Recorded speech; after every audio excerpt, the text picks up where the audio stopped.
Hi friends, welcome back to ఉస్తా kitchen. ఈరోజు వీడియోలో వినాయక చవితి ప్రసాదం చేసుకుందాము. రవ్వ ఉండ్రాళ్ళు. వినాయకునికి ఎంతో ప్రీతికరమైన రవ్వ ఉండ్రాళ్ళు చాలా సింపుల్గా చేసుకోవచ్చు. ఎక్కువ టైం కూడా పట్టదు. అదేవిధంగా టేస్ట్ కూడా చాలా బాగుంటాయి. చిన్నపిల్లలు అయితే ఆడుకుంటూనే ఇలా తినేస్తారనమాట. వీడియో లాస్ట్ వరకు చూసి మీరు కూడా ట్రై చేయండి. ఇంతవరకు ఈ వీడియోని లైక్ చేయకపోతే లైక్ చేసి మన ఉస్తా కిచెన్ ఛానల్ని ఫస్ట్ టైం చూస్తున్న వాళ్ళైతే సబ్స్క్రైబ్ చేసుకుని పక్కనున్న బెల్ ఐకాన్ని క్లిక్ చేసి ఆల్ మీద నొక్కండి.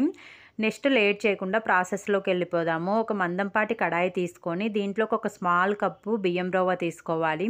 లో ఫ్లేమ్లో ఒక 5 మినిట్స్ వేయించుకోవాలి రవ్వ అనేది. మీరు రవ్వ రెడీమేడ్గా షాప్స్లలో కొనుక్కొచ్చుకున్నా పర్లేదు, ఇంట్లో ఆడించుకున్నదైనా పర్లేదు.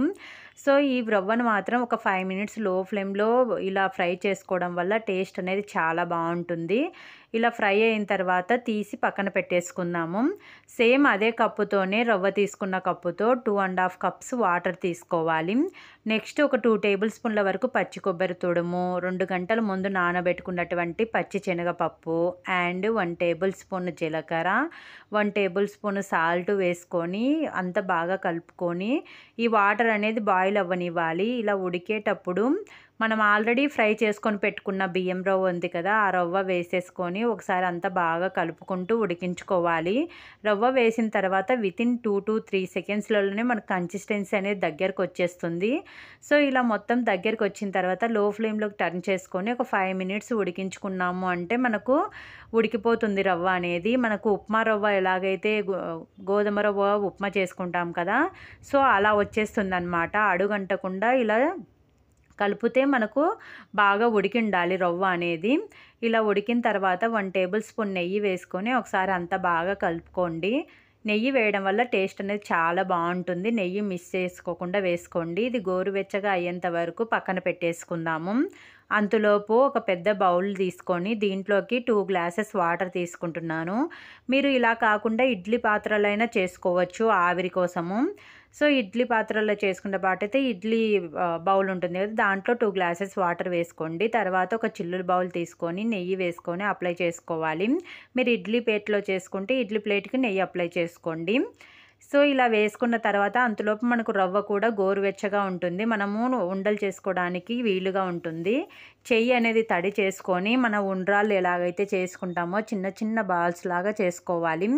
చిన్న చిన్న రవ్వ ముద్దను తీసుకొని ఇలా బాల్స్ లాగా రౌండ్గా చేసుకున్నామంటే ఉండ్రాళ్ళు అనేది రెడీ అయిపోతాయి అన్నమాట.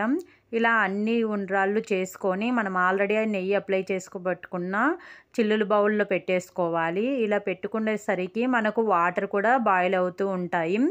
ఈ వాటర్లోకి మనం చేసుకున్న ఈ బౌల్ పెట్టేసుకొని మూత పెట్టేసి లో ఫ్లేమ్లో ఒక 10 మినిట్స్ ఆవిరి ఉడికించుకోవాలి.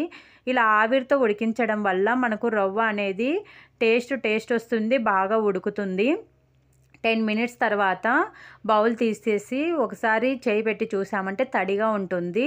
ఒక 10 మినిట్స్ పక్కన పెట్టేసి ఒక 10 మినిట్స్ తర్వాత మళ్ళీ ఒకసారి చూసాము అంటే తడి అనేది మొత్తం ఆవిరైపోయి ఇలా చక్కగా ఉడికిపోయి ఉంటాయన్నమాట. ఈ ఉండ్రాళ్ళు వినాయక చవితి రోజు వినాయకునికి ప్రసాదంలాగా పెట్టవచ్చు. చాలా ప్రీతికరమైన ప్రసాదం అని చెప్పవచ్చు వినాయకునికి. మీరు కూడా ఈ వినాయక చవితికి ఇలా సింపుల్గా ఉండ్రాళ్ళు చేసి వినాయకునికి ప్రసాదంలాగా పెట్టండి. ఎలా వచ్చింది ప్రసాదం అనేది మన వీడియోలో కామెంట్ చేయండి. మీకు ఈ వీడియో యూస్ఫుల్ అనిపిస్తే మీ ఫ్రెండ్స్ అండ్ ఫ్యామిలీ మెంబర్స్కి షేర్ చేయండి. అదేవిధంగా ఇలాంటి మంచి హెల్దీ రెసిపీస్ కోసం మన ఉస్తా కిచెన్ ఛానల్ని లైక్ చేసి సబ్స్క్రైబ్ చేసుకోండి. Thank you for watching.